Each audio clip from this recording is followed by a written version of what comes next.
श्री स्वामी समर्थ. असे घरगुती पाणी चुकूनही तुळशीला अर्पण करू नका.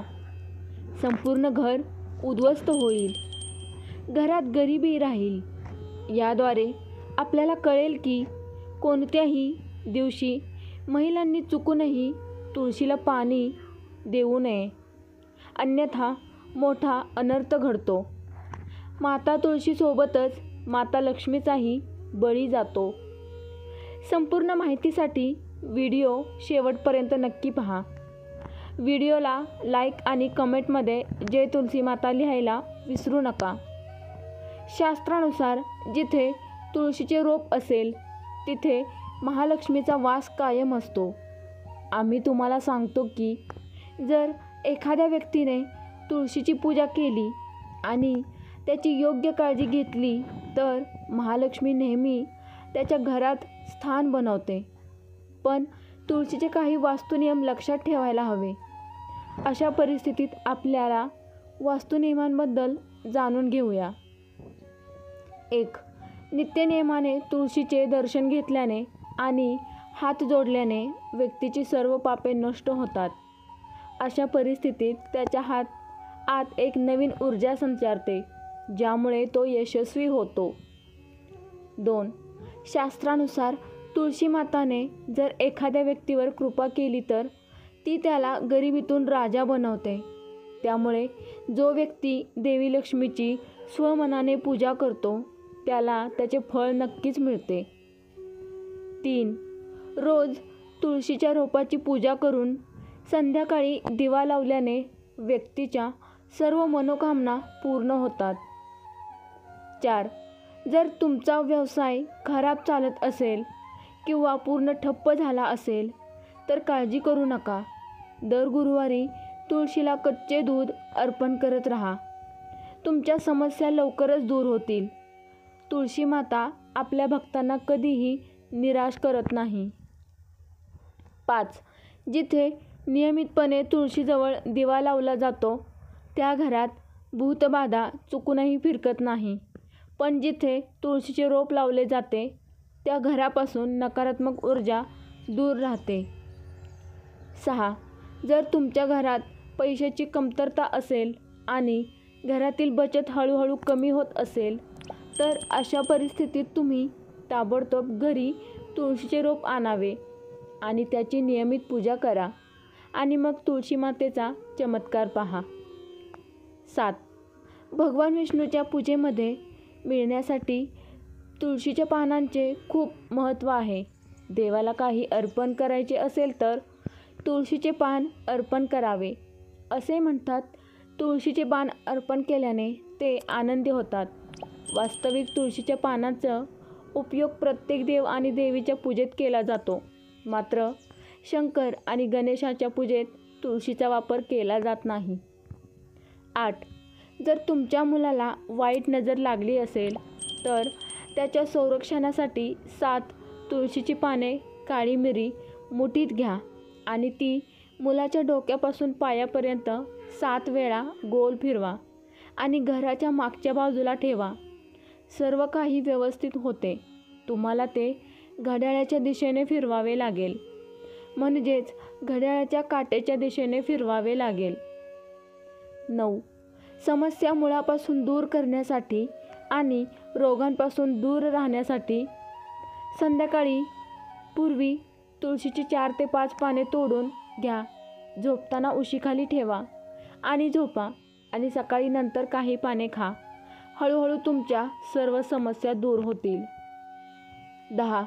ज्योतिषशास्त्रानुसार असे सांगितले जाते की गुरुवारी तुळशीची माळ धारण केल्याने बृहस्पती बलवान होतो.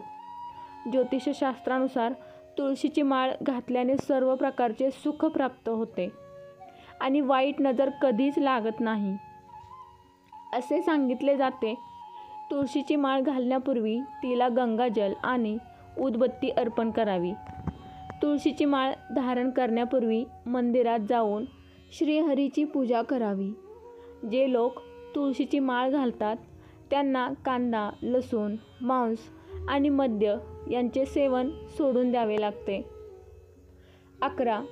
जर तुमची सर्व कामे अयशस्वी होत असतील तर तुळशीच्या रोपाची मुळे घ्या आणि गंगाजलाने धुवा. त्यानंतर त्याची व्यवस्थित पूजा करून पिवळ्या कपड्यात बांधून ठेवा. हळूहळू तुमच्या सर्व समस्या संपुष्टात येतील. 12. तुळशीची पावडर वापरणारी व्यक्ती नेहमीच अत्यंत गंभीर आजारांपासून सुरक्षित राहते. तुळशीची पूड अनेक रोगांना मुळापासून दूर करते. 13. जर एखाद्या व्यक्तीने तुळशी विवाह या मनाने केलेला असेल तर त्याच्यावर सर्व देवी देवतांचा आशीर्वाद राहतो. तर देवी आई नेहमी त्याच्यासोबत राहते आणि त्याची सर्व चांगली कामे पूर्ण करते. 14. तुळशीला कोणत्या दिशेला ठेवावे? वास्तुशास्त्रानुसार तुळशीचे रोप लावण्यासाठी उत्तर दिशा, उत्तर पूर्व दिशा किंवा पूर्व दिशा निवडा. 15. जर तुम्ही घरी कधी तुळशीचे रोप आणले असेल तर ते फक्त गुरुवारी आणा आणि सकाळीच लावा. अशा परिस्थितीत चुकूनही शिवलिंग किंवा गणेशाची मूर्ती तुळशीजवळ ठेवू नका. याची विशेष काळजी घ्या. घाण किंवा अशुद्ध पाणी कधीही तुळशीला अर्पण करू नये. नेहमी फक्त स्वच्छ पाणी वापरा. जर पाणी पिण्यास योग्य नसेल ते वापरू नका. तर ते पाणी तुम्ही पिण्यासाठी वापरू शकता अशा पाण्याने तुळशीला पाणी घालावे. याशिवाय इतर काही गोष्टींकडेही लक्ष देणे आवश्यक आहे. जर तुम्ही तुमच्या घराच्या छतावर तुळशी ठेवली असेल तर तुमच्या घराच्या उत्तर दिशेला मुंग्या नक्कीच बाहेर पडू लागतील. घराच्या उत्तर दिशेला कुठेतरी भेगाही दिसू लागतील. ज्या लोकांच्या घरी तुळशीचे रोप नसते तिथे कबूतर घरटे बनवतात. हे अशुभ केतूचे लक्षण मानले जाते. लक्षात घेण्यासारखी गोष्ट म्हणजे श्यामा तुळशीला नेहमी नैऋत्य आणि दक्षिण दिशेला ठेवले जाते. श्याम तुळशीची पाने एकदम हिरवी आणि मोठी असतात. त्याला तुळशीजी असेही म्हणतात. तुळशीजीची दक्षिण दिशेला ठेवल्याने वास्तुदोष दूर होतात. मित्रांनो, घराच्या छतावर तुळशीला ठेवणे शुभ मानले जात नाही. टेरेसवर तुळशीची ठेवण्याशिवाय दुसरी जागा नसेल तर खास उपाय करा. तुळशीला कधीही एकटे ठेवू नका. केळीच्या झाडांसोबत नेहमी ठेवा. दोन्ही झाडे अगदी बरोबर ठेवा आणि मोहिनीने बांधा. यामुळे वास्तुदोषामुळे तुमची हानी होणार नाही. 16. मासिक पाळीच्या काळात तुळशीची पूजा करता येते का? हा प्रश्न बहुतेक महिलांना विचारायचा असतो. मासिक पाळी दरम्यान महिला तुळशीला पाणी अर्पण करू शकतात की नाही याबद्दल देखील जाणून घ्या. मित्रांनो, मासिक पाळीच्या काळात महिला अपवित्र असतात आणि म्हणूनच काही गोष्टी आहेत ज्या मासिक पाळीच्या काळात करू नये. जसे लोणच्याला हात लावू नये, त्यामुळे ते खराब होते. देवळात जाऊ नये कारण त्यामुळे वाईट नजर लागू शकते. तसेच अशा झाडांना पाणी देऊ नये, यामुळे झाडे सुकतात. आणि कोणतेही धार्मिक कार्य करू नये. म्हणूनच मासिक पाळीच्या वेळी तुळशीला पाणी अर्पण करू नये. तुळशीचे व्रतसुद्धा करू नये. तुळशीजवळसुद्धा जाऊ नये. अन्यथा तुळशीचे रोप सुकून जाऊ शकते. तुळस अपवित्र होते. तुळशीच्या अपवित्रतेची विशेष काळजी घ्यावी. मासिक पाळी दरम्यान चौथ्या दिवशी स्नान केल्यानंतरच कोणतेही धार्मिक कार्य करावे.